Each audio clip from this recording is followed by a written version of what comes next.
pozdravujem. V tomto videu si povieme niečo o mramorových dekoroch dlažieb. Rozdielujú sa na 5 základných kategórií. Sú to biele mramory s šedými, čiernymi, zlatými žilami.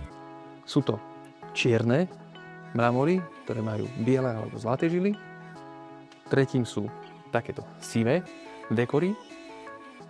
Štvrtá kategória sú okrové, zelené materiály, napríklad tento onyx, alebo tieto zelené imitácie kameňov.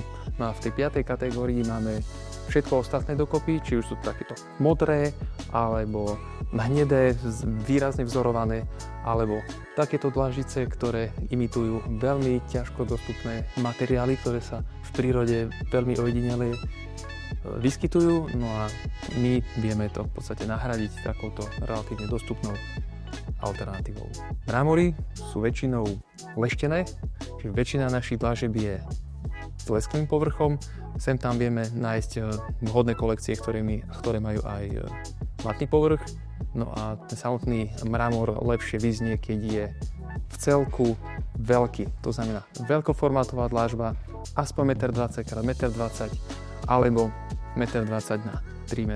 To sú také ideálne rozmery týchto dlažieb, kde pekne vynikne kresba tohto kameňa a je to také viacej používané, viacej obľúbené. Nezabudnite si dať odber, aby ste nezmeškali ďalšie série o obkladoch a dlažbách.